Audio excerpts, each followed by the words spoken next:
it's important for each of us to maintain our spiritual center and to work to find that. Not only are people divided over politics, people get easily divided over sports, spiritual beliefs, but ultimately the power is within us to find the truth within us. Now, there are some people out there that discuss spiritual warfare and things of that nature, and certain ascension theories. There's been really a separation, I would say, between people that discuss political events and people that discuss spirituality. And everyone has a right to their own perspective. My perspective is there's been a lot of this pop culture spirituality all based on feeling good all the time. And it's really through the pain that we can find the way home. You can find that 2009 blog that I wrote at alexansary.tv.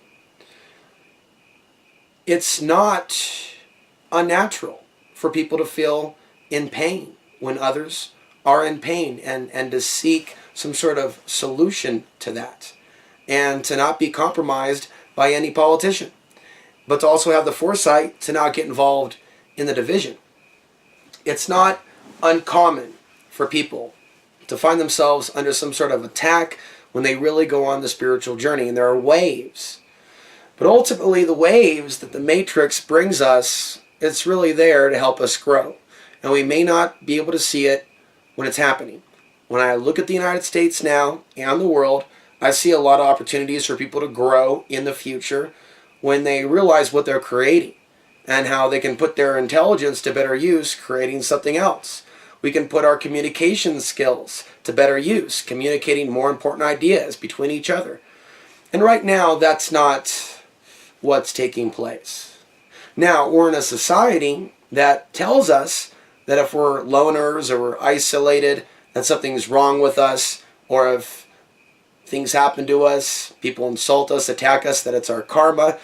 Again, there is some wacky tobacco pop culture spiritual belief systems out there that I don't think are really in line with the truth.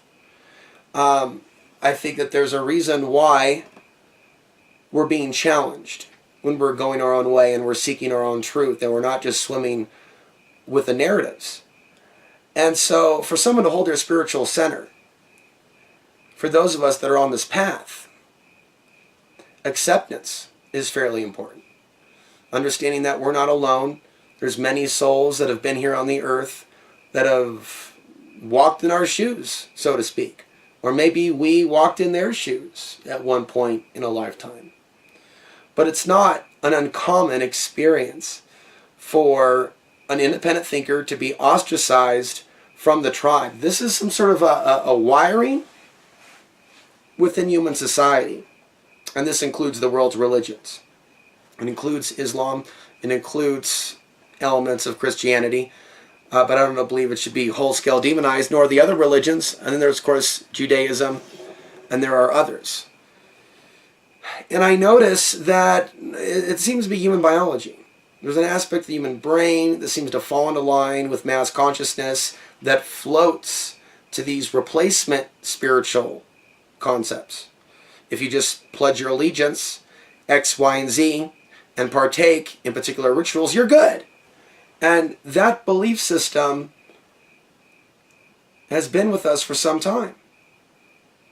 And it is a way that some people cop out from becoming better, more moral people, especially when they use their books to punish others, to control others in the name of God. Holding our spiritual center is really critical when we share our spiritual ideas with a society that believes that it's been unjustly abused by the church in general, and that the church represents God. And this is not something that I believe. This is something that could be programmed into someone to associate the concept of a creator with the biblical creator. If someone were to explore the different belief systems around the world and get beyond ethnocentric behavior, they would see philosophers debating, discussing, philosophizing on the nature of consciousness, the battle of good and evil, the situation mankind is in, contending with particular malevolent spirits that ultimately have manifested their way into our world together that we coexist in through different religions. And then, of course, you have people that are promoting certain archangels and deities that supposedly are out there exposing the archons. I would recommend people look at some of the Gnostic information, but realize it's just, and that information, a gateway to something greater within yourself. So, there are people out there that discuss some of these topics, but don't seem fully in their spiritual center or clear by not warning their audiences and really providing them with the information to protect themselves. So as we wrap up, I would recommend you look at meditation and you look at basic ways of grounding your auric field. There's different techniques. I don't think I'm going to tell you what technique you should do. I don't know that it's really about the technique, just like with martial arts, just like with politics. But it is about finding your spiritual center, getting through all that cloud and dust and programming and being in the heart.